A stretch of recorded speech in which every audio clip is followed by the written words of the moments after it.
말씀은 시편 103편 1절에서 11절까지입니다.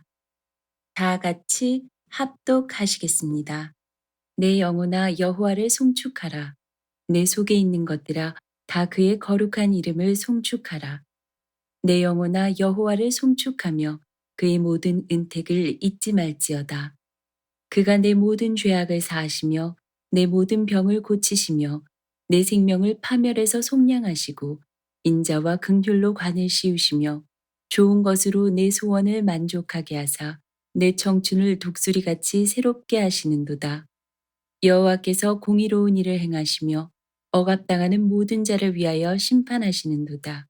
그의 행위를 모세에게 그의 행사를 이스라엘 자손에게 알리셨도다. 여호와는 긍휼이 많으시고 은혜로우시며 노하기를 더디하시고 인자하심이 풍부하시도다. 자주 경책하지 아니하시며 노를 영원히 품지 아니하시리로다. 우리의 죄를 따라 우리를 처벌하지는 아니하시며 우리의 죄악을 따라 우리에게 그대로 갚지는 아니하셨으니 이는 하늘이 땅에서 높음 같이 그를 경외하는 자에게 그의 인자하심이 크심이로다. 아멘. 할렐루야. 네, 이 시간 우리 옆에 분들에게 환한 미소를 선물하시면서 내 옆에 앉아 주셔서 감사합니다. 이렇게 한번 서로 인사하시겠습니다. 내 옆에 앉아 주셔서 감사합니다. 네, 진짜 감사하시죠? 미국 사람들은 감사합니다라는 단어를 가장 많이 사용한다고 합니다.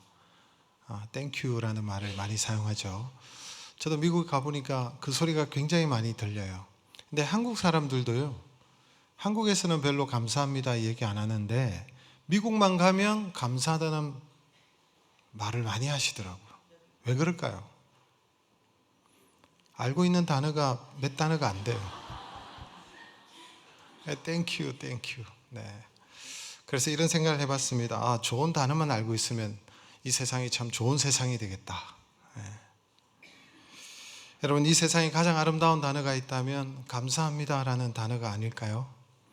감사한다는 그 중심의 그 감사의 말이 여러분 많이 우리 사회에, 우리 가정에, 우리 교회 안에, 우리 이웃 안에 생겨난다면 아마 세상이 좀 달라질 것입니다. 여러분, 가정 안에서 남편과 아내가 서로 감사해요라는 단어를 많이 한다고 생각해 보세요. 자녀가 부모에게 감사합니다라는 말을 많이 한다면, 부모가 자식에게 감사하다는 말을 많이 한다면, 우리의 이웃에게 감사하다고 얘기하고 교회 안에서 서로 간에 감사합니다라는 그 내용이 많이 서로 행한다면, 아니 하나님 앞에 하나님 감사합니다 라고 얘기를 많이 한다면 좀 달라지지 않겠습니까? 그 가정이 변하고 교회가 더 풍성해지고 또 우리의 삶이 많이 달라질 것입니다. 하나님께 감사하고 감사의 내용이 퍼질 때 아마 천국 같은 세상으로 바뀌지 않을까. 여러분, 오늘은 우리 모든 한국교회가 맥주감사 주일로 지키는 날입니다. 감사의 주일이죠. 맥주절을 우리가 또 다른 말로는 초실절이라고도 부르기도 합니다. 여러분, 출애굽기 23장 16절 말씀을 우리 같이 한번 읽어볼까요? 맥주절을 지키라. 이는 내가 수고하여 밭에 뿌린 것에 첫 열매를 거둠이니라. 그러니까 첫 수확을 하고 첫 열매를 거두고 난 다음에 하나님 앞에 감사하는 절기. 그래서 처음 열매, 초실절이라고도 하는 것이죠. 농경사회에서는 이렇게 주수를 하고 또 감사의 절기를 지켰는데, 그러면 오늘날 농경사회가 아닌 오늘 이 현대사회를 살아가는 우리에게 있어서 이 절기를 지킬 이유가 무엇이고, 만약에 지킨다면 어떤 의미를 가지느냐라고 물어볼 수 있을 것입니다. 생각해 본다면 여러분, 우리 새해 연초부터 시작해서 우리가 열심히 수고하고 땀 흘려서 지금 6개월이 지나고 오늘 7월 첫 주가 되었습니다. 그런데 생각해 보니 하나님께서 우리의 직장에 또 우리의 사업장에 우리의 주신 삶의 터전에서 우리가 수고의 땀을 많이 흘렸어요. 애쓰고 수고했는데 하나님께서 그 수고한 대로 거두게 하셨다는 은혜예요. 우리의 수고가 헛되지 않도록 하나님께서 은혜를 베풀어 주셨다는 것이죠. 그래서 여러분, 이 사실을 아는 사람들은 하나님을 송축하고 하나님을 높이는 것이죠. 시편 127편 1, 2절의 말씀 우리가 좀 읽도록 하겠습니다. 여호와께서 집을 세우지 아니하시면 세우는 자의 수고가 헛되며 여호와께서 성을 지키지 아니하시면 파수꾼의 깨어 있음이 헛되도다. 너희가 일찍이 일어나고 늦게 누우며 수구의 떡을 먹음이 헛되도다. 하나님이 세우지 아니하시면, 하나님께서 지키지 아니하시면, 하나님께서 은혜를 주시지 아니하시면, 하나님께서 허락하지 아니하시면 우리의 수고가 헛되다는 거예요. 아무리 일찍 일어나고 늦게 눕고 수고의 떡을 마신다 할지라도 거두게 하시는 분은 하나님이시잖아요. 그래서 우리가 지난 6개월을 돌아보면서 하나님께서 열매를 주셨구나, 하나님께서 은혜를 주셨구나, 수고가 헛되지 않도록 은혜를 베풀어 주셨구나, 이것을 기억하고 감사하는 절기가 맥주절인 줄로 믿습니다. 그래서 우리 각자에게 주신 은혜와 축복을 헤아려 보고 하나님 앞에 감사하는 날, 그리고 또한 앞으로의 6개월을 바라보면서 더 풍성한 열매를 주실 그 하나님을 기대하면서 미리 또 풍성하게 하나님 앞에 감사하고 하나님께 영광의 예배를 드리는 날이 맥주절입니다. 그래서 하나님의 백성이라면, 믿음의 사람이라면 받은 은혜를 인정하고 기억할 줄 알아야 되는 거예요. 오늘 그래서 시편 103편, 이 시편 103편의 기자인 다윗이 이렇게 고백합니다. 같이 읽습니다. 내 영혼아 여호와를 송축하며 그 모든 언택을 잊지 말지어다. 내 영혼아, 자신을 향해서 여호와를 송축하며 그의 모든 언택을 잊지 말지어다. 여러분, 송축한다라는 말은 찬양한다 이런 뜻이겠죠. 그런데 이 말의 의미는 감사하다라는 뜻을 가지고 있습니다. 감사한다는 의미입니다. 하나님의 이름을 더 높인다는 그런 의미를 가지고 있는 것입니다. 그러면 무엇 때문에 하나님을 높이고 하나님을 송축하고 하나님 앞에 감사해야 됩니까? 그것을 인정해야 되는 것이죠.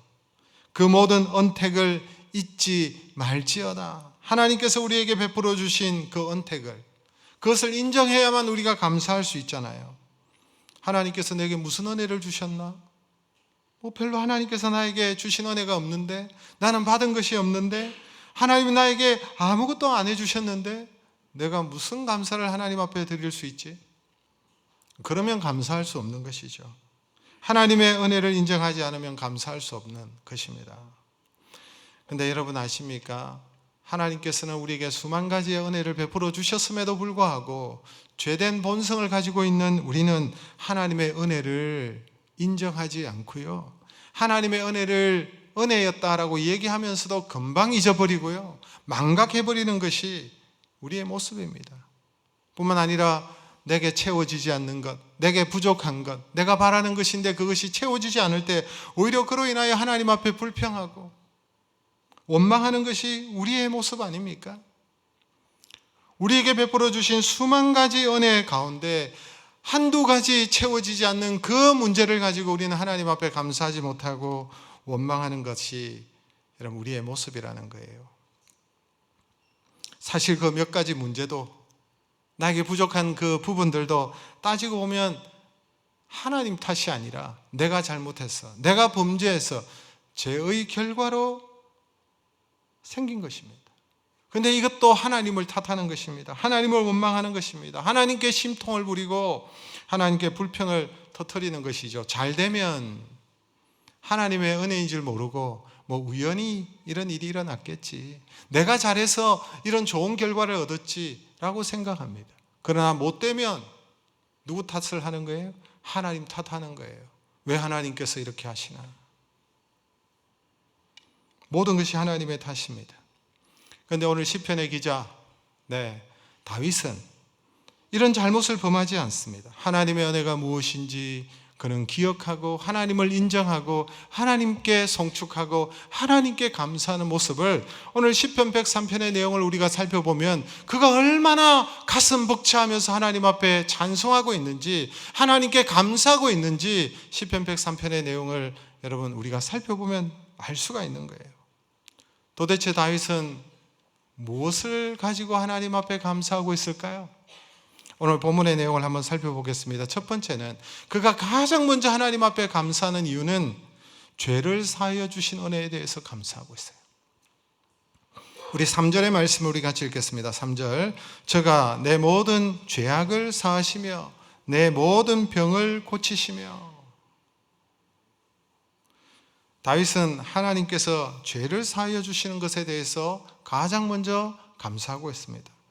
인생 최대의 문제는 여러분 죄의 문제입니다.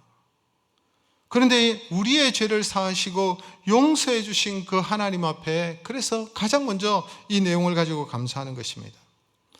여러분, 다윗은 이 시편의 내용을 기록하면서 아마 자신의 인생 가운데 어떤 특별한 한 사건을 떠올리면서 하나님 앞에 죄를 사하여 주신 것에 대해서 감사하고 있는 것 같습니다.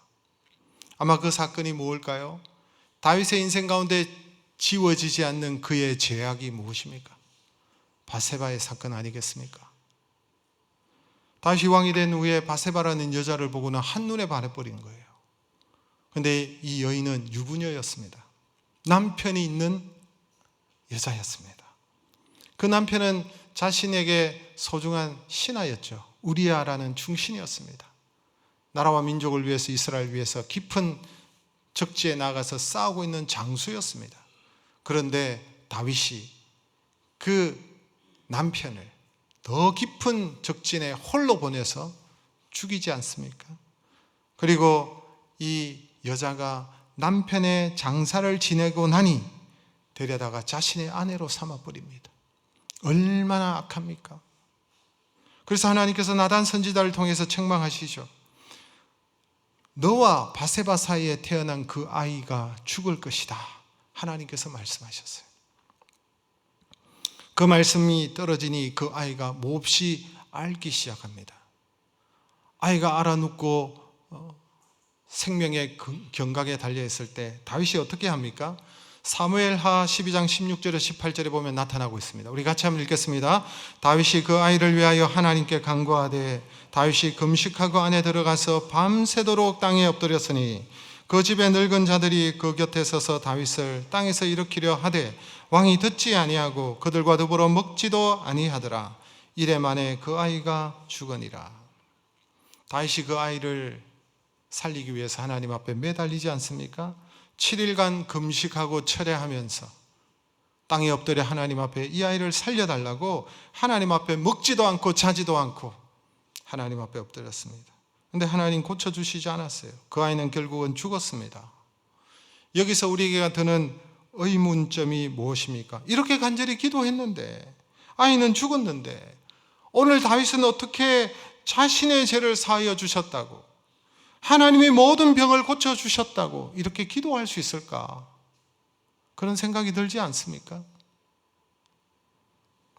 그가 이렇게 고백할 수 있었던 이유가 뭐냐니까, 비록 하나님께서 자신의 죄는 용서해 주셨지만 그 죄에 대한 결과, 죄의 파괴는 진행된다는 것을 알았기 때문에 그렇습니다. 비록 하나님이 너의 아들을 죽일 것이다 라고 말씀하셨지만 아이를 죽인 것은 하나님이 아니라 자신의 죄라는 것을 알았기 때문에 그렇습니다. 하나님이 죽이신 것이 아니죠. 죄의 결과입니다. 자기 죄로 인하여 죽은 아이 때문에. 그래서 그는 아이가 죽었음에도 불구하고 하나님 앞에 원망하고 불평하지 않았습니다. 다시 일어서는 것을 볼 수가 있습니다.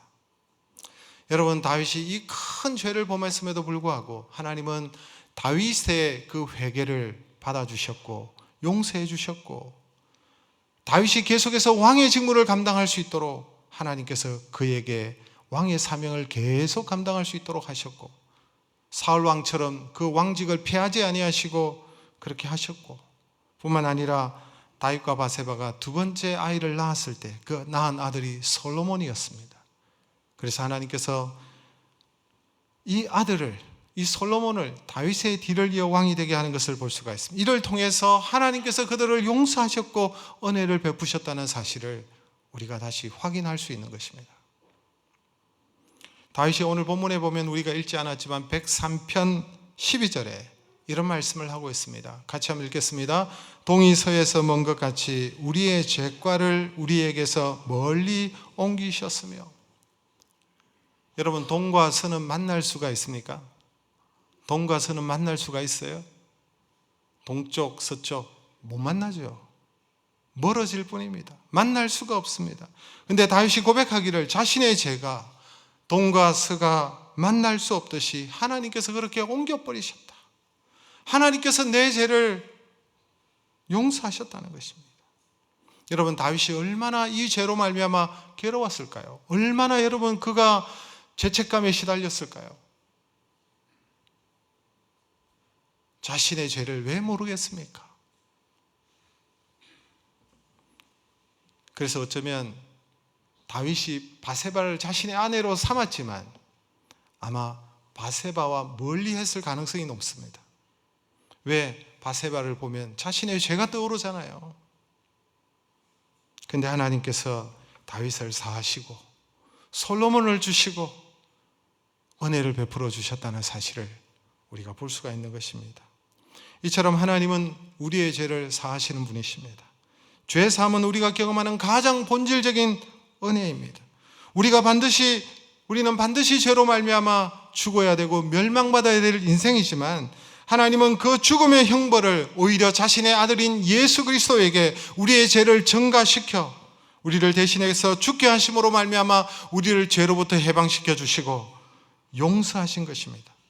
그래서 우리가 예수 그리스도를 믿을 때, 우리가 예수 그리스도의 십자가의 공로를 의지하고 주님의 보혈을 의지하고 십자가를 통하여 하나님 앞에 나아갈 때에, 그리고 우리의 죄를 고백할 때 하나님께서 우리의 죄를 사하여 주시는 것입니다. 요한일서 1장 9절의 말씀을 우리 같이 한번 읽겠습니다. 만일 우리가 우리 죄를 자백하면 저는 미쁘시고 의로우사 우리 죄를 사하시며 모든 불의에서 우리를 깨끗게 하실 것이요. 여러분, 우리의 죄를 자백한다고 다 사하여지는 것이 아닙니다. 예수 그리스도의 십자가의 공로를 의지하고 주님의 보혈을 의지하고 하나님 앞에 나아가 우리의 죄를 자백할 때 저는 미쁘시고 의로우사, 공의로우신 분이세요. 우리의 죄의 문제를 자신의 아들을 통해서 해결하시고 주님의 공의를 이루시고, 그래서 우리의 죄를 고백하면 주께서 사하여 주시고 우리를 깨끗게 하신다는 거예요. 근데 여러분, 저는 이 본문을 생각하다가 이런 생각이 들었습니다. 우리의 죄를 기억하고 우리가 자백하면 용서해 주시는데 내가 기억하는 죄가 얼마나 될까라는 생각을 해보았습니다. 여러분이 기억하시는 죄가 얼마나 됩니까? 우리가 기억하지 못하는 죄는 얼마나 많을까요? 너무 많이 죄를 지어서 우리는 다 기억할 수조차도 없는 그런 죄인들입니다. 그러면 우리가 기억하지 못하고 자백하지 못하는 죄는 사함을 받지 못할까요? 그렇지 않습니다. 저는 분명히 확신합니다. 하나님께서는 우리가 기억조차 하지 못하는 죄악까지도, 그래서 우리가 자백하지 못하는 죄들까지도 사하시고 용서하시는 하나님이신 줄로 믿습니다. 그래서 우리의 죄를 사하여 주시는 그 하나님 앞에 우리가 감사하며 나아가야 된다는 사실입니다. 다윗은 이것을 고백하고 있습니다. 내 죄를 사하여 주신 것에 대해서 주님을 송축하고 감사하고 있는 거예요. 두 번째는 병을 고치시는 은혜로 인해서 하나님께 송축하고 있습니다. 3절에 보니까 네 모든 죄를 사하시며 내 모든 병을 고치시며 그랬습니다. 우리의 죄를 사하여 주실 뿐만 아니라 병도 고치신다는 거예요. 여러분, 우리가 살아가는 날 동안에 온갖 종류의 질병을 여러분 우리가 경험하지 않습니까? 독감이 오면 독감 걸리고 코비드19면 또 걸리고 온갖 질병이 우리를 거쳐갑니다. 그렇지 않습니까? 그러나 우리가 질병에 걸렸을 때마다 하나님께서 우리를 치유해 주시는 거예요. 아십니까 이것을?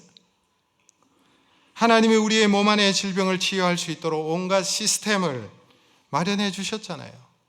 우리가 병에 걸리면요, 우리 몸속에 힐링 시스템이 작동하고 돌아가기 시작합니다. 평상시에도 마찬가지겠죠. 힐링 시스템이 우리 안에 있어요. 그래서 사실은 우리의 질병의 대부분은 시간이 지나면, 물론 병에 걸려서 좀 아프기는 하지만 시간이 지나면 회복이 되는 거예요. 하나님께서 그렇게 만들어 주신 거예요. 아닙니까? 오늘 우리가 이렇게 멀쩡하게 앉아서 예배 드릴 수 있는 것은 하나님께서 우리의 병을 치유해 주셨기 때문에 이 자리에 나와서 예배할 수 있는 줄로 믿습니다.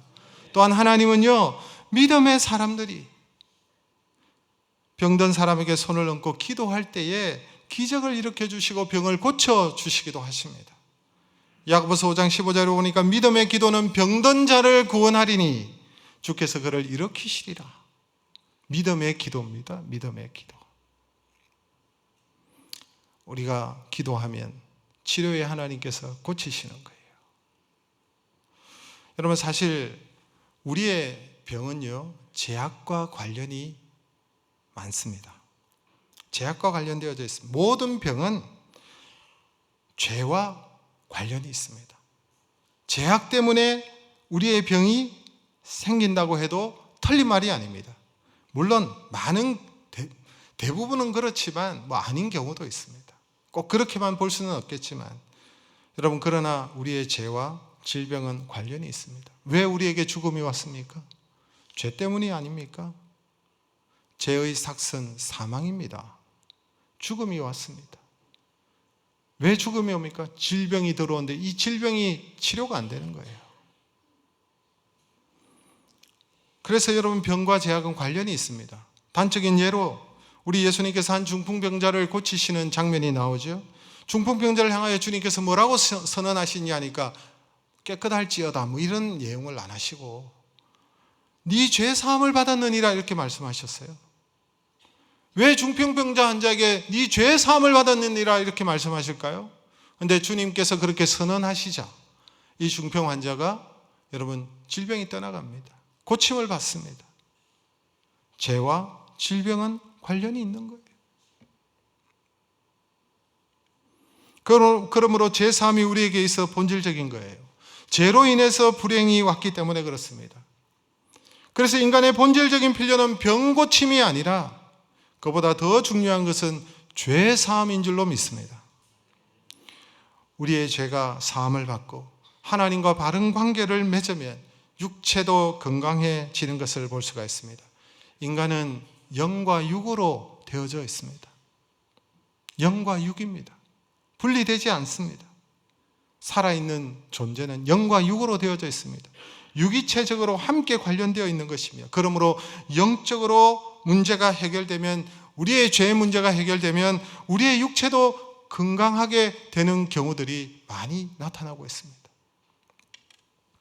네 모든 병을 고치시며 라는 이 말에 모든 병은 우리의 육체적인 질병만을 말하는 것이 아니에요.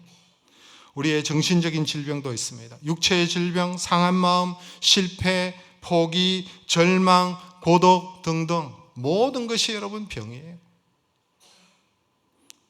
그런데 이 병을 하나님께서 고치시는 거예요.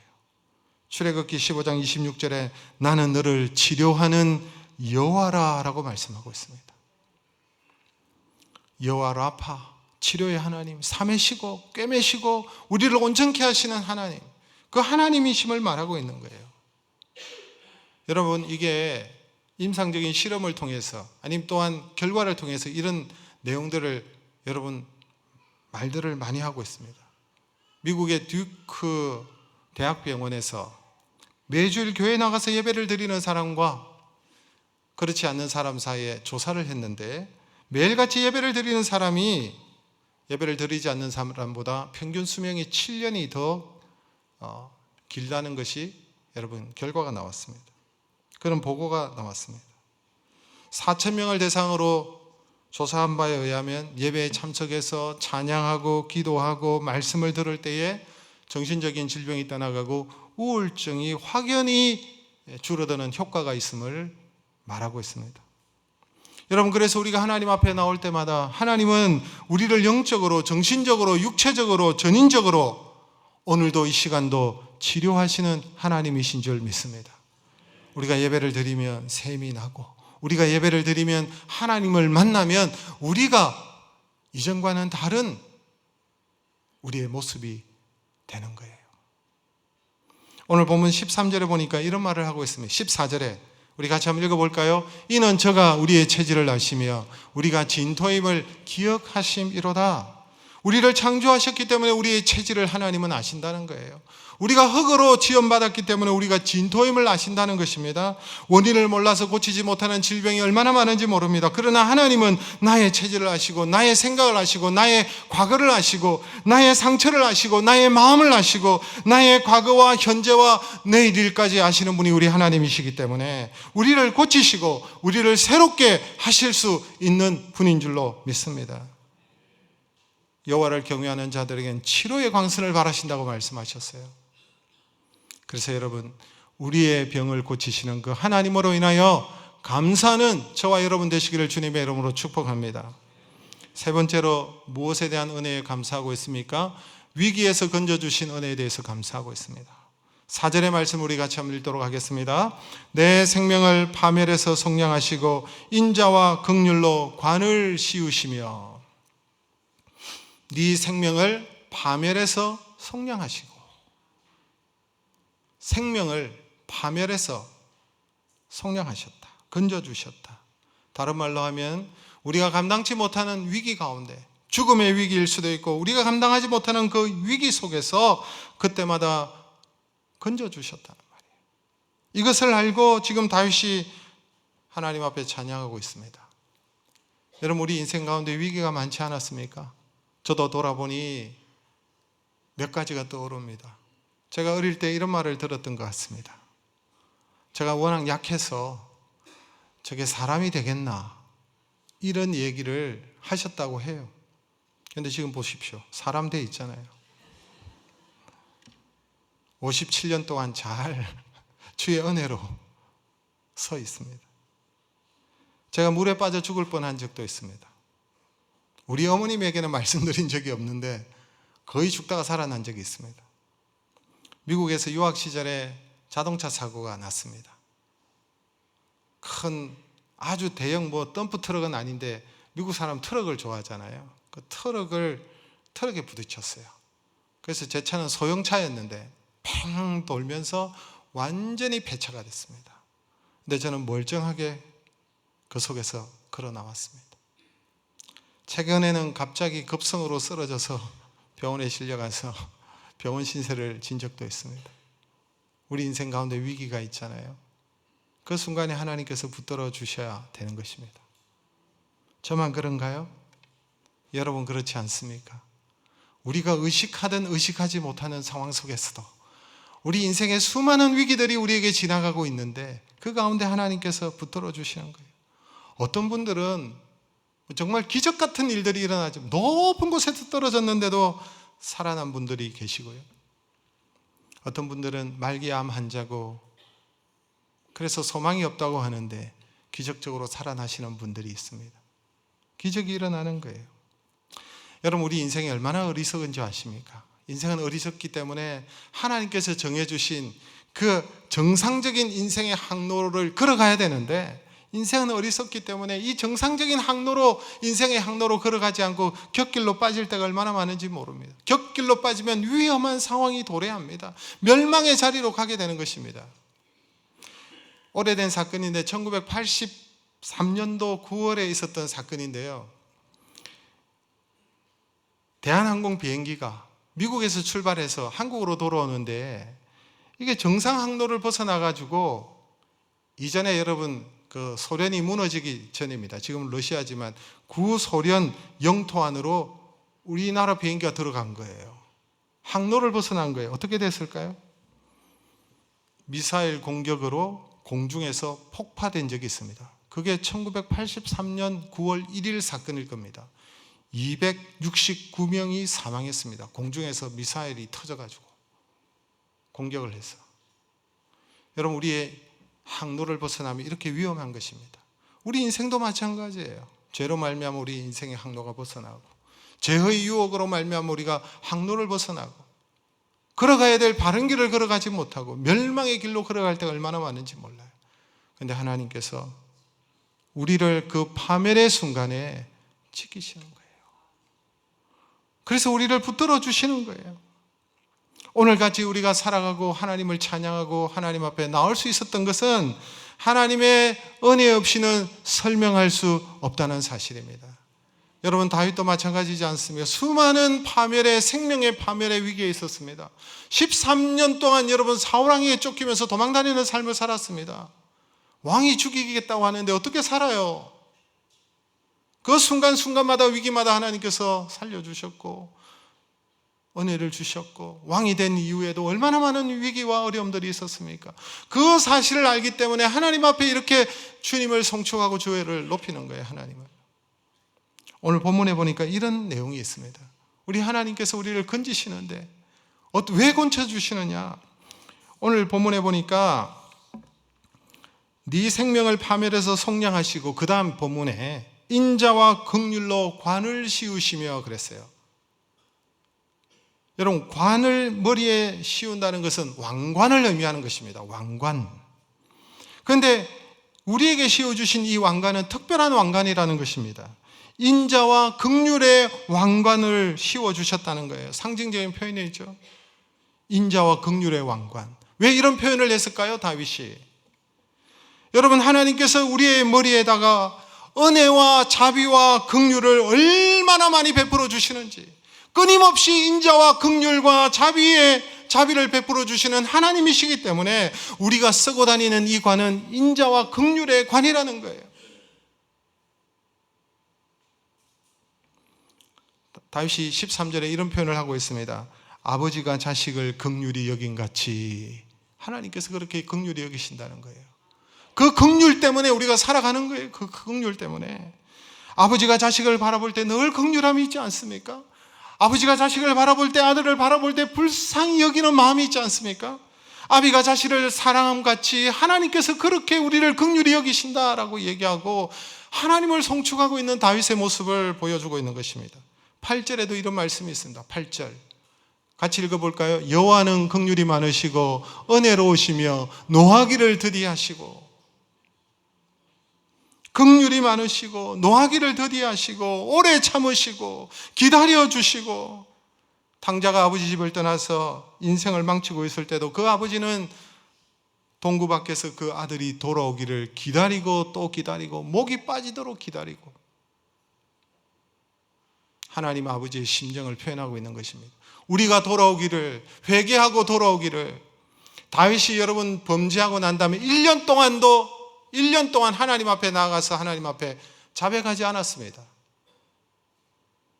바세바가 아이를 낳고 난 뒤에 나단 선지자를 하나님께서 보내셔서 죄를 책망하셨어요. 다윗이 덮은 거예요. 자신의 죄를 알면서도 얼마나 괴로웠겠어요. 나단을 보내서 책망하셨어요. 기다리시다가 여러분, 우리 하나님 어떤 하나님이시 아십니까? 한시도 우리를 놓치지 않는 하나님, 끝까지 우리를 추적하시는 하나님, 우리를 반드시 구원하시고 반드시 이끌어 가시는 하나님, 우리를 이끌어 가시는, 인도하시는 하나님이심을 보여주는 거예요. 우리는 하나님께 속한 자들인 줄 믿습니다. 저와 여러분은 하나님께 속한 자들이에요. 하나님이 여러분을 놓치지 않습니다. 반드시 천국까지 이끌어 가십니다. 이 사실을 알고 다윗이 송축하고 하나님께 감사하는 것입니다. 벌써 시간이 많이 갔습니다. 한 가지만 더 볼까요? 무엇을 감사하고 있습니까? 만족케 하시는 은혜입니다. 5절의 말씀 우리 같이 한번 읽겠습니다. 5절 좋은 것으로 내 소원을 만족하게 하사 내 청춘을 독수리같이 새롭게 하시는도다. 좋은 것으로 네 소원을 만족하게 하시는 분이 하나님이시다. 여러분들 가운데 하나님에 대해서 부정적인 이미지를 가지고 계신 분이 계십니까? 하나님 생각은 부정적인 분들이 꽤 많아요. 하나님 마치 우리의 죄를 뒤쫓아와서 범죄자를 체포하들고 붙들어 가시는 경찰관 같은 이미지를 가지고 계신 분도 계시더라고요. 내가 죄를 짓기만 하면 나타나셔서 나를 속박하시고 죄인 취급하시고 그런 하나님으로 생각하는 분도 계시더라고요.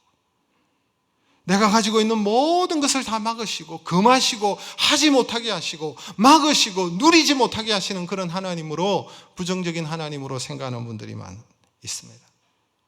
여러분 그렇습니까? 아닙니다.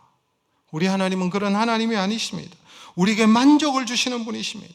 우리의 소원을 이루어 주시는 하나님이시라고 말씀하고 있습니다. 우리가 행복하기를 원하시는 분이 우리 하나님이세요. 우리 안에 일어나는 건강한 소원, 바람직한 소원들, 아름다운 소원들 하나님께서 우리 안에 주신 거예요. 그 소원을 이루어지게 하시는 거예요. 여러분 빌립보서 2장 13절 말씀 같이 읽겠습니다. 너희 안에 행하시는 이는 하나님이시니 자기의 기쁘신 뜻을 위하여 너희로 소원을 두고 행하게 하시나니. 우리에게 좋은 소원, 건강한 소원을 우리에게 심어주시는 거예요. 그 소원을 이루도록 하시고 우리에게 기쁨을 주시는 거예요. 만족해 하시는 분이세요. 여러분 온갖 선물들은, 온갖 아름다운 것들은, 온갖 좋은 것들은 누구로부터 오는 것입니까? 위로부터 빛들의 아버지께로부터 내려온다고 야고보 사도가 말하고 있습니다. 여러분 하나님의 선하심을 맛보고 계십니까? 우리 하나님의 선하심을 맛보아야 됩니다. 여러분 우리 하나님은 참으로 선하신 분입니다. 참으로 좋으신 분입니다. 때로는 우리가 기도하지 않아도, 생각만 했는데도 하나님께서 주시는 거예요. 내가 땀 흘리고 수고하지 않았는데도, 그렇게 열심히 하지 않았는데도 때로는 열매를 주시는 하나님이세요. 이런 하나님을 경험하셔야 돼요. 우리 하나님의 선하심을 맛보는 자들은 하나님께 더 가까이 나가고 싶습니다. 하나님 앞에 엎드려 기도하고 싶은 거예요. 하나님께서 여러분 그에게 좋은 것을 채워주시니까 하나님 앞에 더 가까이 나아갑니다. 소원을 가지고 하나님 앞에 나아갑니다. 더 좋은 소원이 생기게 되면 또 하나님 앞에 나아가 하나님 앞에 엎드릴 때 하나님 또 채워주시는 거예요. 그래서 지속적인 기도의 응답들이 계속 일어나는 거예요. 이처럼 하나님 우리를 만족해 하시는 하나님, 우리의 소원을 이루어 주시는 하나님, 우리가 행복하기를 원하셔서 지금까지 우리에게 은혜를 베풀어 주시고 인도하신 그 하나님을 송축하고 감사하시기를 주님의 이름으로 축복합니다. 여러분 우리가 이렇게 하나님 앞에 감사할 때 또 베푸시는 은혜가 있는 거예요. 감사절을 지키라고 얘기하신 그 내용들을 살펴보면 우리가 하나님 앞에 감사할 때 하나님께서 우리에게 더 큰 은혜와 복을 주시는 내용들을 약속하고 있습니다. 잠언 3장 9절에서 10절의 말씀 우리 같이 한번 읽겠습니다. 내 재물과 내 소산물의 처음 익은 열매로 여호와를 공경하라. 그리하면 내 창고가 가득히 차고 내 포도즙 털에 새 포도즙이 넘치리라. 하나님의 약속이에요. 처음 익은 열매로 하나님의 은혜를 알고 하나님 앞에 감사하는 자들에게 하나님께서 차고 넘치도록 하시겠다. 창고가 가득하고 포도즙이 넘치고 우리가 행한 일마다 열매가 가득 차고 감당할 수 없을 만큼 흘러넘치는 은혜를 주신다. 누구에게? 감사하는 자들에게. 또한 감사하는 자들에게 주님께서 절기를 지키는 자들에게 약속하신 내용이 출애굽기 34장 24절인데 우리 마지막으로 같이 읽겠습니다. 내가 열방을 네 앞에서 쫓아내며 내 지경을 넓히리니. 열방을 네 앞에서 쫓아내겠다는, 너의 대적을 쫓아내시겠다는 거예요. 네 인생의 장애물들, 네 인생의 골칫덩이들, 이 모든 것들을 다 쫓아내고 너를 세우겠다는 거예요. 네 지경을 넓히리라. 누구에게요? 하나님 앞에 감사하는 자에게. 이것이 하나님의 은혜입니다. 하나님 저에게 죄 사함의 은총을 주셨습니다. 하나님 저에게 병을 고쳐주셨습니다. 위기 가운데 건져주셨습니다. 내 소원을 만족해 하셨습니다. 하나님을 인정하고 하나님을 기억하고 하나님 앞에 감사하는 자들에게 하나님께서 은혜와 복을 주시는 거예요. 그래서 감사는요, 우리가 하나님의 또 다른 큰 복을 받는 여러분 통로가 되는 거예요. 감사는 축복을 낳게 되고, 감사는 기적을 낳게 되고, 감사는 또 감사를 낳게 되고, 감사는 우리의 고난이 떠나가도록 하고, 감사는 형통이 찾아오게 만들고, 지난 6개월 주신 은혜들을 생각하고 6개월을 감사로 마무리하시고 앞으로의 6개월을 감사로 시작하는 복된 저와 여러분, 우리 열린 한문교회 모든 성도들 되시기를 주의 이름으로 축원합니다. 우리 말씀을